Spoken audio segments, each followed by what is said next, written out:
भाई किसी दोस्त ने पूछा है what is actually Karma, how an innocent one suffers, but one who tortures others doesn't even get pain। वो कहना ये चाहते हैं कि ये कर्म क्या चीज है, और कोई सीधा साधा आदमी है, सच्चा आदमी है तो वो तो दुखी है जिंदगी में, और जो दूसरों को परेशान करता है, जो अन्यायी है, उसको कुछ नहीं होता, उसकी जिंदगी में कोई दुख नहीं है। तो ये ऐसा कैसे, और कि इसमें हमारा कुछ लेना देना है कि नहीं, कि ये कॉस्मिक है, मतलब पहले से सब डिसाइडेड है। और क्या जानवरों पे भी ये बात लागू होती है? क्योंकि जैसे शेर हिरण को खा जाता है तो ये तो उसकी नेचर है, इसको दुष्कर्म नहीं मान सकते। तो जानवरों पर अगर ये लागू होता है तो कैसे?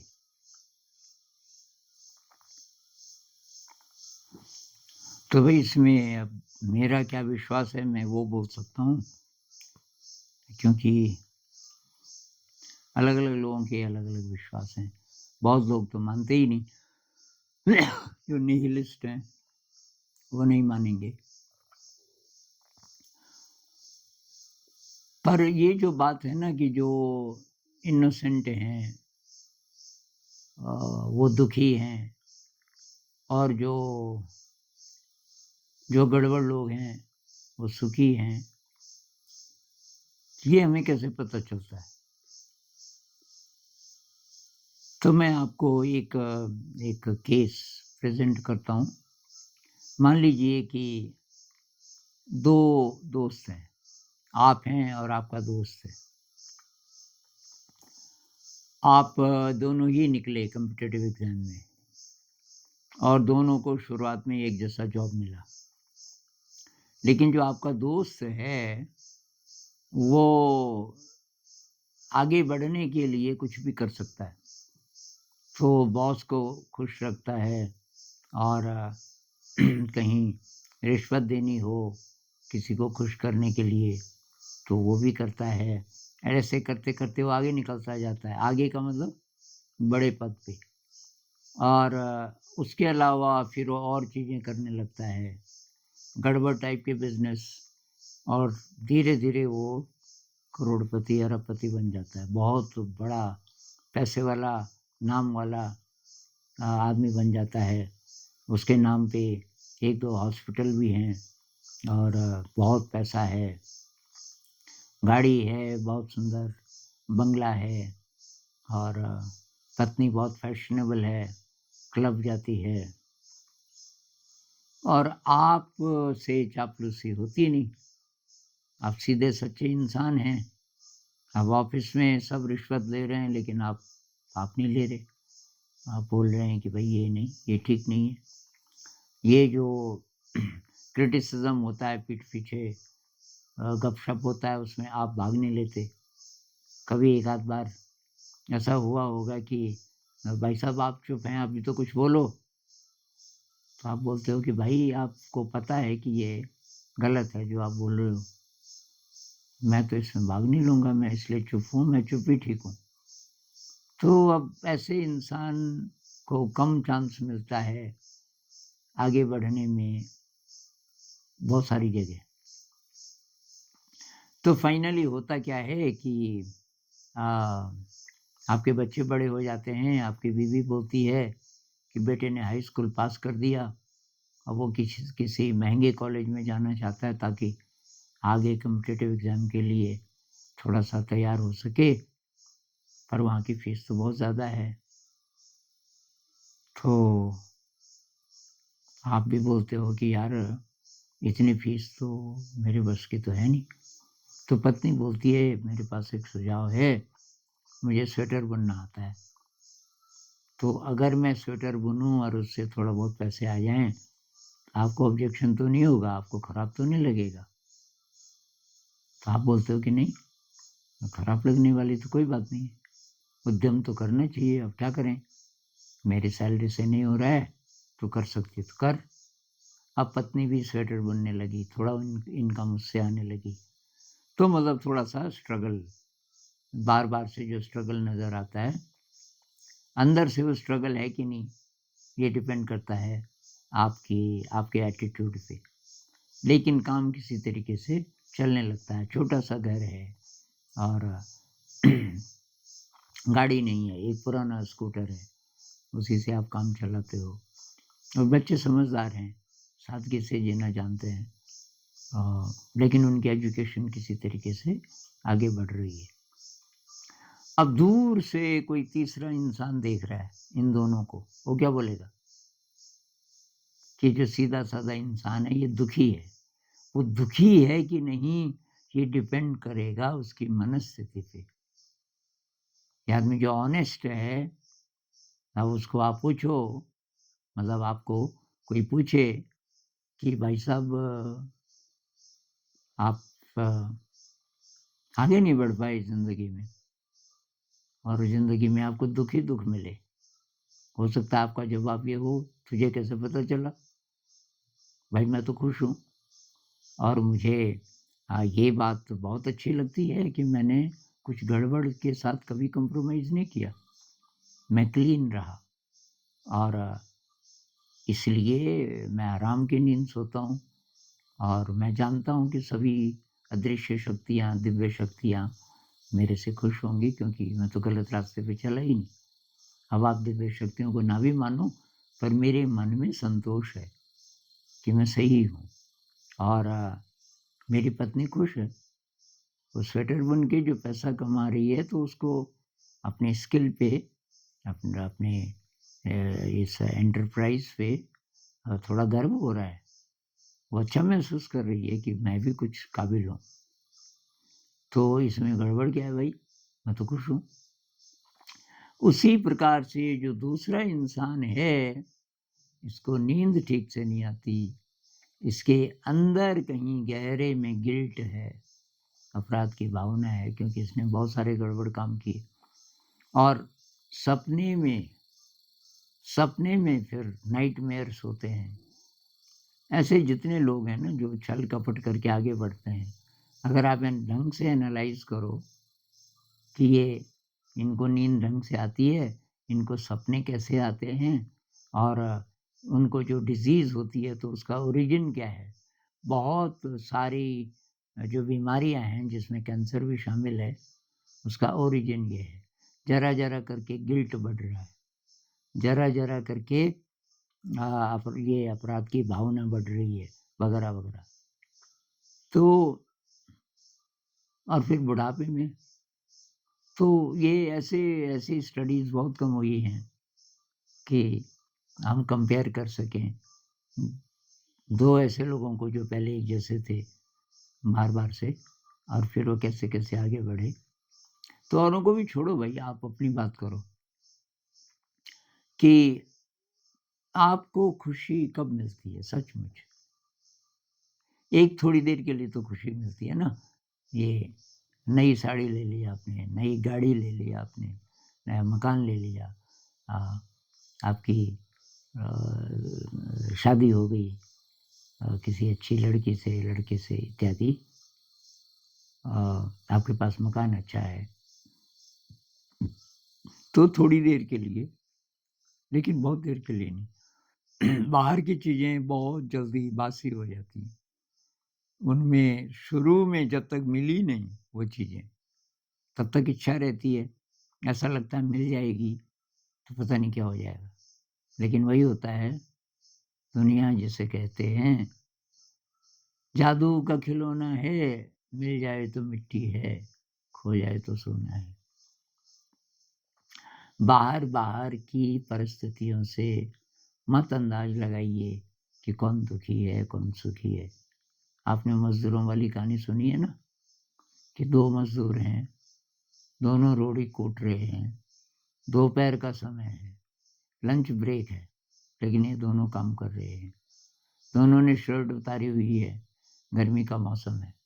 और छतरी बांधी हुई है किसी चीज़ पे ताकि छाया रहे, रोड़ी कूट रहे। तो वहाँ कोई विश्वविद्यालय बन रहा था किसी देहाती इलाके में, और एक विद्वान बहुत दूर का आया वहाँ देखने के लिए। उसको बहुत अच्छा लगा कि देहाती इलाके में और विश्वविद्यालय। पर वो आया लंच ब्रेक के टाइम पे, तो उसने कहा अभी तो बात किसी से हो नहीं पाएगी, लोग सब आराम कर रहे होंगे। फिर उसने देखा ये 2 लोग तो रोड़ी कूट रहे हैं, चलो इन्हीं से हाय हेलो कर लेता हूँ। तो इन दोनों के बीच रहा होगा 15-20 फुट का डिस्टेंस। तो पहले वाला जो मजदूर है, उसने तो सिर ऊपर भी नहीं उठाया।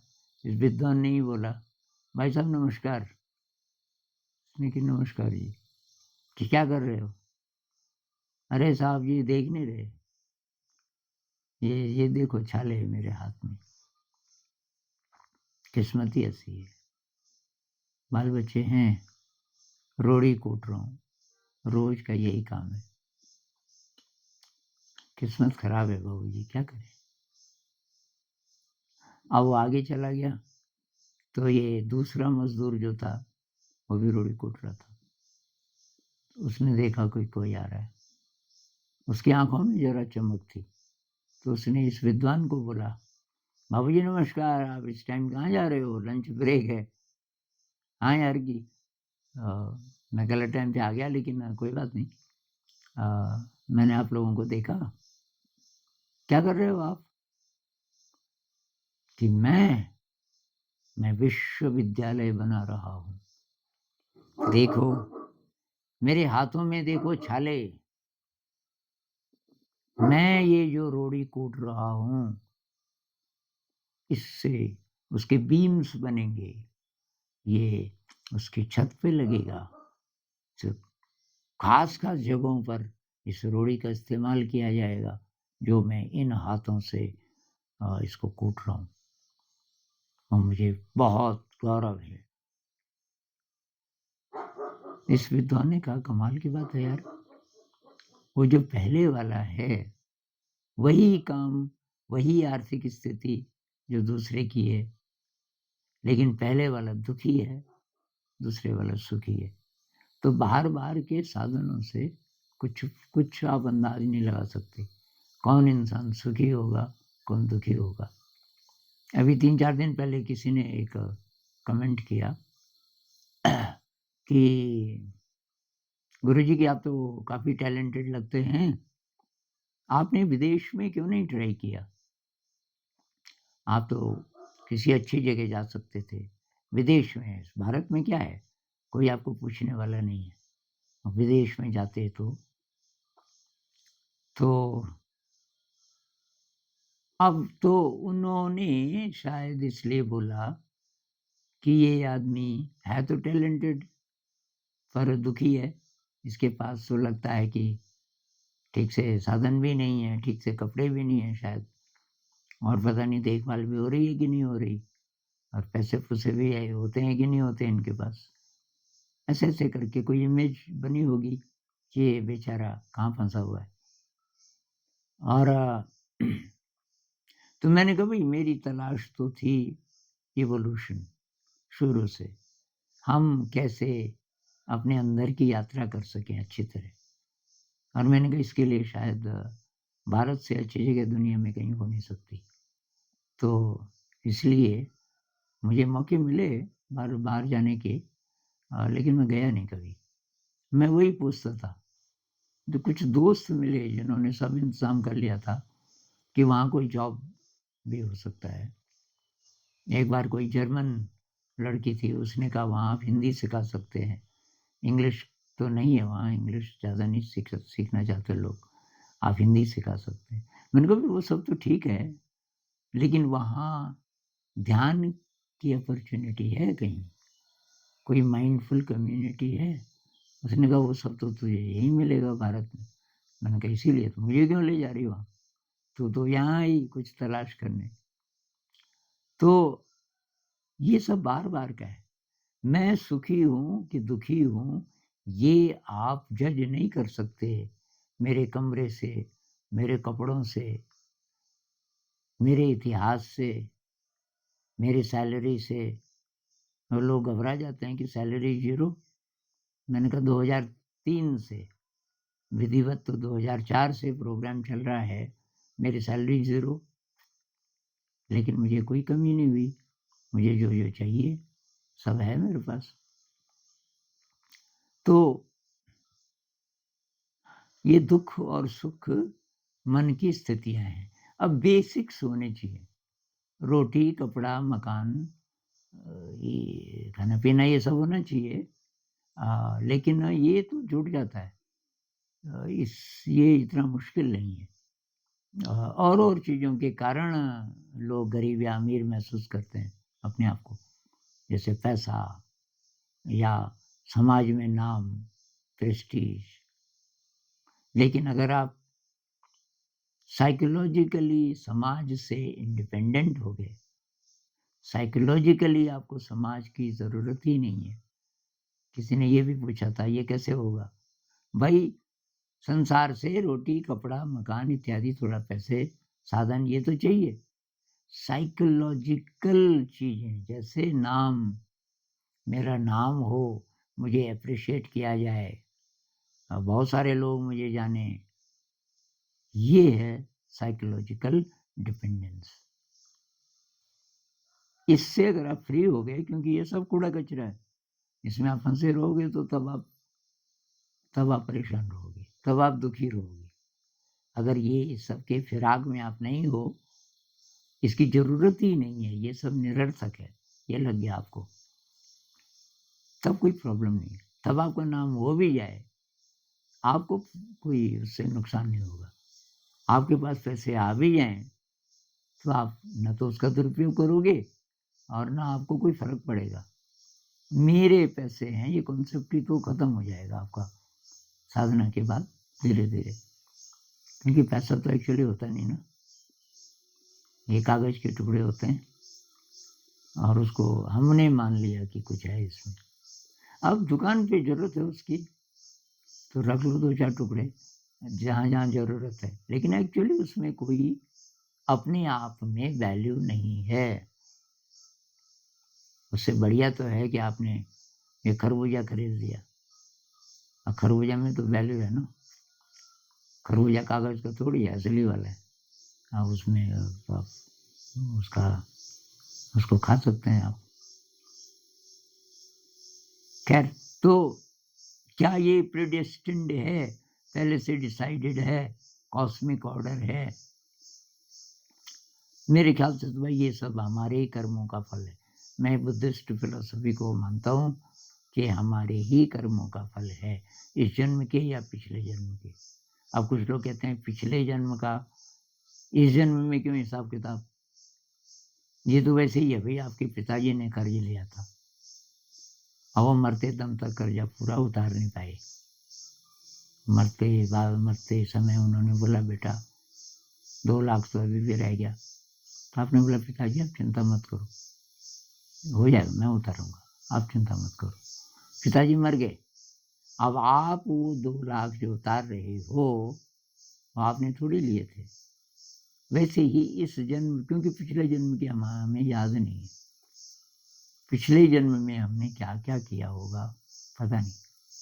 इस जन्म में अगर हमारे पास अच्छी परिस्थितियाँ हैं, तो ये भी कुछ अच्छे कर्मों का फल होगा। अब इस जन्म में हम उसका दुरुपयोग कर रहे हैं, फिर इसका दुष्परिणाम भोगना पड़ेगा, ऐसा कहते हैं। और इसमें कुछ लॉजिक है भी, अ, कि भई कुछ हुआ होगा पीछे। अब कोई दुखी है, मैं बोलूँ भई वो दुखी अपने ही कर्मों के कारण है, इसका मतलब ये नहीं कि मैं उसकी मदद ना करूँ। भई अब तेरी क्या रिस्पॉन्सिबिलिटी है? तू कैसा कर्म करना चाहता है उसके प्रति। वो बेचारा, अ, उसके पास भोजन नहीं है, उसके पास कपड़े नहीं है, तो आप तो उसकी मदद करोगे ना। अगर आप साधक हो, अच्छे इंसान हो, उसकी मदद आप ज़रूर करोगे जितना कर सकते हो। क्या जानवरों में भी होता है, बुद्धिज़्म के अनुसार होता है। अ, जानवर भी अलग-अलग प्रकार के हैं। हमारे पास एक कुत्ता है, एक वीडियो भी है 4-5 दिन पहले डाला था उसका, शेरू। तो कुत्ते तो मांसाहारी होते हैं ना, तो यहाँ तो खैर मांस उसको मिला ही नहीं। शुरू से जब आया यहाँ सब शाकाहारी हैं, लेकिन वो मांस अब सूंघता भी नहीं। उसको ऑप्शन दो, जैसे जंगल में हम घुमाने ले जाते हैं, अब बाघ ने मान लीजिए कि कोई बकरी खाई और उसका कुछ हिस्सा बचा हुआ है, या हिरण खाया, तो बाघ बहुत बार पूरा नहीं खाता ना, खास चीज़ें खा के छोड़ देता है। हमारे पिछले कुत्ते थे 2, वो दूर से सूंघ लेते थे और बस उनकी दावत। ये जो शेरू है, ये उससे दूर जाता है जहाँ जहाँ ऐसा कुछ होगा। तो ये तो शाकाहारी है, कच्ची चीज़ें बहुत खाता है, खीरा खाता है, फलों के छिलके, आम के छिलके खाता है। तो और पहले बहुत आक्रामक था, इससे बहुत लोग डरते थे कि काट न दे। ये अभी बहुत फ्रेंडली हो गया। तो इसकी नेचर बदल रही है, नेचर बदल सकती है पशु की भी। अब ये तो चलो हमारे साथ रह रहा है, यहाँ लोग शांति प्रिय हैं, ध्यान करते हैं, शायद इसका असर हो। लेकिन अपने आप में भी जानवरों में शायद अलग अलग उनकी नेचर है। अब बैल देखो ना, कोई तो बहुत शांत होता है, जिन लोगों का अनुभव है, आप देहाती इलाके में रहे हैं या किसान रहे हैं, तो कोई बैल बहुत शांत, कोई बहुत आक्रामक, उसके पास अब जा ही नहीं सकते। तब ये कहाँ से आया? तो नेचर उनकी अलग अलग होती है, तो वो भी कर्म उनका उसके अनुसार होगा। एक बुद्धिस्ट कहानी है ना, कि एक हाथी था, जंगल क्रॉस कर रहा था, गर्मियों का टाइम था। अब करीब हाथी के 10-15 कदम रह गए थे, जंगल वहाँ से खत्म हो रहा था, वहाँ से खेत शुरू हो रहे थे। जंगल में नीचे आग लग गई, नीचे ही कहीं नदी थी, वहाँ किसी ने आग लगा दी। अब आग ऊपर को आ रही थी और ये जो जानवर हैं वो उल्टा ऊपर को भाग रहे थे, ऊपर को भागना बहुत मुश्किल, तो जल रहे थे। तो हाथी ने देखा, फिर सामने देखा कि मुझे तो चिंता नहीं, यहाँ आग पहुँचने में 10-15 मिनट लगेंगे, अब मुझे तो 1 ही मिनट लगेगा ये पार करने में। तो उस रास्ते में एक गड्ढा था, तो एक खरगोश आया, तब तक भागते भागते हाँफते हाँफते और उस गड्ढे में चला गया। गड्ढा थोड़ा गहरा था, तो गायब हो गया गड्ढे में। हाथी ने ऊपर देखा, ऊपर सूखी टहनियाँ थी पेड़ों की। तो हाथी तो बहुत अनुभवी था, हाथी ने कहा ये नहीं बचेगा यहाँ भी, जब आग यहाँ आएगी तो ये टहनियाँ जलेंगी, सूखी टहनियाँ, गर्मी का जून का मौसम, ये बहुत तेजी से जलेंगी और गिरेंगी, आग गिरेगी इस गड्ढे में, गड्ढा थोड़ी बचेगा, और ये तो यहाँ भी जल जाएगा।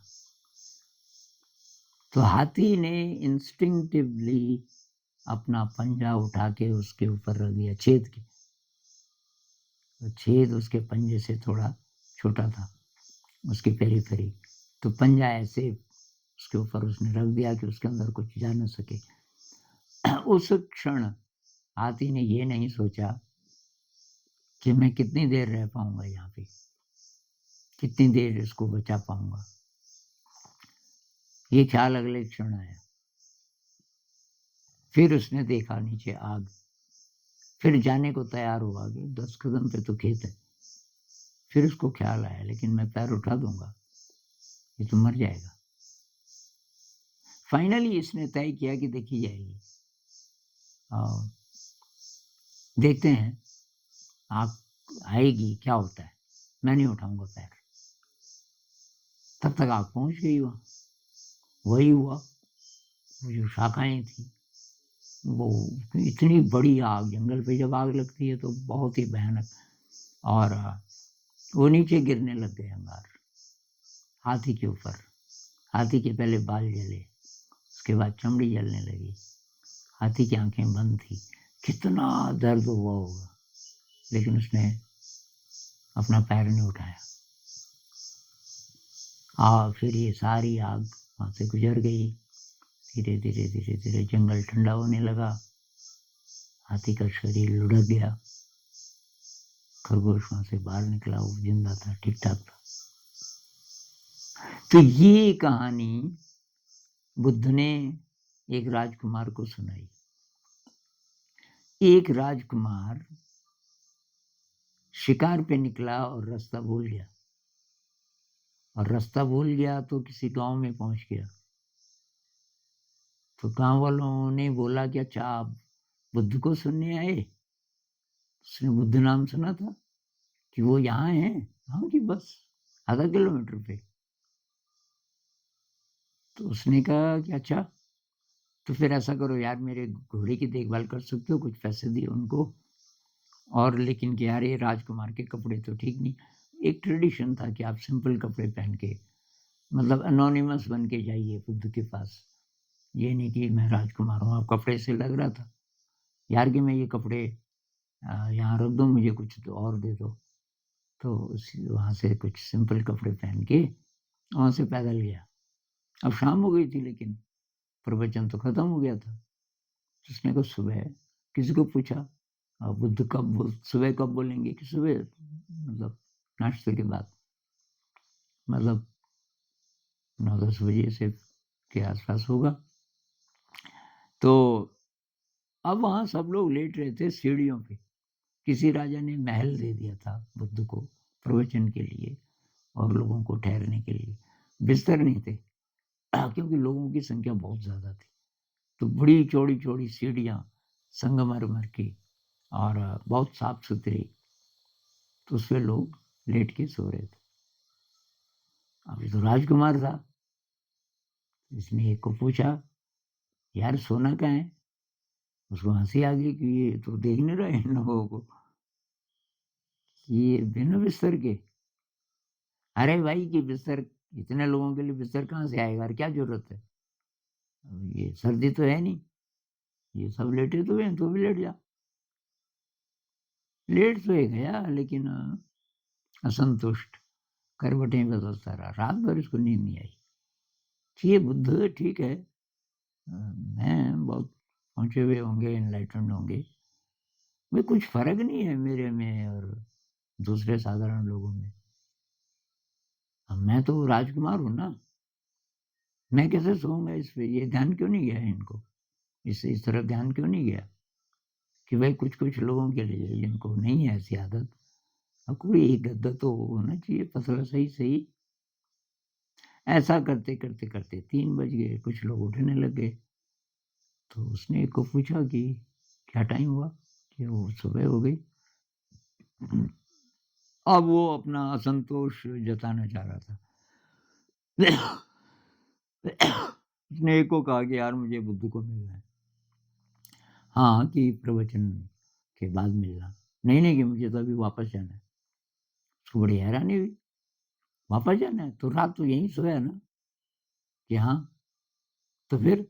नहीं कि मुझे कोई काम याद आ गया, अब ये भी जाना है। मैं उनको नमस्कार करना चाहता हूँ बस। तो उन्होंने कहा तो आनंद से बात कर, उनका सेक्रेटरी था आनंद। आनंद ने कहा भैया अभी नहीं मिल सकते, ये टाइम है मिलने का, 3 बजे। तब तक बुद्ध ने सुन ली, बुद्ध ने कहा आने दो इनको। तो राजकुमार अंदर आया, बैठो की। बुद्ध उसको देखते रहे, देखते। बुद्ध कहने लगे, राजकुमार जी आप पिछले जन्म में हाथी थे। उसको भयंकर आश्चर्य, एक तो ये कि इन्होंने पहचान लिया ये राजकुमार है, पर ये कह रहे हैं हाथी, कि हाथी मतलब मैं इंसान नहीं था कि नहीं? तब उन्होंने ये कहानी सुनाई, तो कि इंसान कैसे बना और वो भी सीधे राजकुमार, क्योंकि मरते समय वो जो तुम्हारा कर्म था उस खरगोश को बचाने का असाधारण था। कोई इंसान भी शायद ऐसा न कर पाता कि अपने प्राण दे दिए तूने उसको बचाने के लिए। तो उसकी उस कर्म की जो वाइब्रेशन है इतनी स्ट्रांग थी कि तू सीधे इंसान बना, और वो भी सीधे राजकुमार, मतलब तुझे कोई अभाव नहीं है। अब तू चाहे तो सीधे साधना कर सकता है जिसके लिए, तो इंसान पैदा हुआ। बस राजकुमार उनके पैरों पे गिर गया, गया नहीं वहाँ से वापस कि अब नहीं जाऊँगा मैं। तो इसका मतलब है कि जो जानवर हैं, उनकी भी यात्रा है और उनमें भी फ़र्क होता है। आप कोई भी जानवर देख लो एक जैसे 4-5 कुत्ते, एक ही नस्ल के भी, एक ही बैकग्राउंड में पले-बड़े भी, कुछ न कुछ फ़र्क होता है उनमें। और ये जो शेरू है अ, ये कई चीज़ें इसकी बहुत कमाल की हैं। एक दिन क्या हुआ कि यहाँ नीचे कुछ लोग मुर्गी पालते हैं, तो मुर्गियों के वो जो छोटे बच्चे हैं, वो थे और हमारे पास एक बिल्ली भी है, उसको बिल्लू बोलते हैं क्योंकि मेल है। तो वो मुर्गी पकड़ने के लिए भागा, मुर्गी का बच्चा। हमारी नज़र नहीं पड़ी, वो कहीं छुपा हुआ था मतलब। और फिर अंत में जब भागा तो किसी ने शोर मचाया। शोर मचाया तो ये शेरू भागा और इसने बिल्लू को अपने मुँह में पकड़ के, उठा के, तो शेरू तो बहुत बड़ा है ना, उसको ले आया। उसको कोई चोट भी नहीं पहुँचाई क्योंकि बिल्लू का तो दोस्त है। लेकिन उसने वो मुर्गी के बच्चे को मतलब वहाँ तक नहीं पहुँचने दिया बिल्लू को। अब ये कहाँ से आया? शेरों के अंदर ये विवेक कहाँ से आया कि जो शोर मचा रहे हैं इसलिए कि ये बिल्लू मुर्गी ना खा दे और कैसे बचाना है। तो ये जानवरों में भी है। अब किसी ने बोला कि ये आप बोल रहे हो ब्रह्मांड में सुव्यवस्था है, ये कैसी सुव्यवस्था है जहाँ शेर हिरण को खा जाता है और साँप मेंढक को खा जाता है। तो भाई बुद्धिज़्म के अनुसार ये ट्रैप्ड कॉन्शियसनेस है। ये चेतना बहुत लो वाइब्रेशन में है और वहाँ एक तरीके से बंद हो गई। वहाँ से बाहर निकलने के लिए काफ़ी संघर्ष करना पड़ेगा। तो अगर ये कर्म की थ्योरी वैलिड है, तो ये लोग भी शायद कर्म करते-करते अब इनका तो अभी तो नेचर वही है ना, शेर है तो उसका तो उसका भोजन ही वही है। कभी उसका भोजन बदल जाए तो अलग बात है। साँप का भोजन ही वही है मेंढक। अब जो लोग घर में साँप पालते हैं, वो तो मेंढक नहीं खिलाते होंगे मेरे ख़्याल से। फूड शायद इनका बदल सकता है अगर वाइब्रेशन बदले तो। तो अभी ऐसी व्यवस्था है क्योंकि कॉन्शसनेस के अलग-अलग स्तर हैं और हो सकता है कि जो नीचे के स्तर हैं, वो इसलिए भी हैं कि हमको अकल आए कि हम वहाँ से छूट गए। आप इंसान हैं, आप शेर नहीं हैं, आपको हिंसा नहीं करनी पड़ रही है, किसी हिरण को नहीं मारना पड़ रहा है। आप साँप नहीं पैदा हुए, आपको मेंढक नहीं मारना पड़ रहा है। तो आप चाहें तो अहिंसा से रह सकते हैं इस जन्म में और केवल इंसान है जो साधना कर सकता है। बाकी कोई भी जानवर अपने ब्रेन को बदल नहीं सकता। अपने आप बदलेगा किसी प्रेशर से वो अलग बात है। लेकिन कॉन्शियस एफर्ट जो साधना है, वो केवल इंसान कर सकता है। तो वही हम विचलित हो जाते हैं कि भई जो गड़बड़ है वही लोग आगे बढ़ते हैं। आगे की डेफ़िनिशन आपकी बदल जाएगी अगर आप साधक बन गए तो। आप साधना में आगे अगर बढ़ने लगे सचमुच इसलिए नहीं कुछ लोग कमेंट में लिखते हैं कि 2 साल हो गए, 2 साल से मैं तो ध्यान कर रहा हूँ, कोई फ़ायदा नहीं हुआ। ना मैं कॉम्पिटिटिव एग्ज़ाम में पास हुआ। भाई गलत ध्यान कर रहे थे आप। ध्यान इसलिए थोड़ी कि एग्ज़ाम में पास हो जाओगे। ध्यान है आपके अंदर के इवोल्यूशन के लिए। उसका बाहरी जगत पर असर पड़ेगा, लेकिन वो असर नहीं जो आप बोल रहे हो। वो तो आप मानते हो उसको सफलता। हो सकता है कि वही रुकावट हो आपकी प्रोग्रेस में। जो-जो चीज़ें आपको लालायित करती हैं, वही-वही चीज़ें रुकावट भी हो सकती हैं। और इसलिए अगर आपकी वाइब्रेशन अच्छी है, तो आपको वो चीज़ें नहीं मिलेंगी। मैं तो बोलूँगा वो लोग लकी हैं, जो लगातार-लगातार फ़ेल होते रहते हैं और तब उनको अक्ल आती है कि वो दिशा ही गलत थी। तो किसी-किसी को पहले ही अक्ल आ जाती है। वो दुनिया के चक्कर में है ही नहीं। इसका मतलब ये नहीं पैसे नहीं कमा सकते, वो ज़्यादा टैलेंटेड होते हैं। ज़रूरत पड़ने पे वो काफ़ी पैसा भी कमा सकते हैं और यही करना भी है। उपनिषद में बोलते हैं ना कि विद्या और अविद्या दोनों ज़रूरी हैं। विद्या कौन-सी? जो आपको अनंत की ओर ले जाए, ये ध्यान इत्यादि। अविद्या क्या? जिससे आपको सांसारिक वस्तुएँ प्राप्त हो सकें। सांसारिक वस्तुएँ भी तो चाहिए ना। भई आपका परिवार है तो चाहिए आपको रोटी, कपड़ा, मकान ठीक-ठाक, कभी गाड़ी भी चाहिए, तो ये कुछ पैसे भी चाहिए इत्यादि। ये जुटाने में ज़्यादा प्रॉब्लम नहीं होगी अगर आपकी यात्रा साधना की यात्रा है। तो भई अच्छे कर्म करो, उसकी वाइब्रेशन आपको अच्छी तरफ ले जाएगी और मटीरियल्स का कम से कम इस्तेमाल करो। एक तो इच्छा नहीं होनी चाहिए मटीरियल की, जो है काफ़ी है। वह 2 बार का खाना मिल रहा है, बहुत है। और यहाँ से वहाँ जाने के लिए कोई न कोई साधन है, चाहे बस में जा रहे हो, पैदल जा रहे हो ना, कोई प्रॉब्लम नहीं। प्रॉब्लम क्या है? ज़्यादातर हमने बनाई रहती है या कंपैरिज़न से, वो आगे निकल गए और कोई-कोई लोग मुझे लिखते हैं, सब आगे निकल गए, मैं पीछे रह गई। भई आगे कहाँ निकल गए? वो कैटरपिलर की यात्रा है जिसको आप आगे बोल रहे हो। सांसारिक चीज़ों की प्राप्ति को आप सफलता बोल रहे हो? वो कैटरपिलर की सफलता है। बटरफ्लाई बनने के लिए तो उसको छोड़ना पड़ता है, उसमें से जो फालतू है। अभी इतनी बात करते हैं। नमस्कार।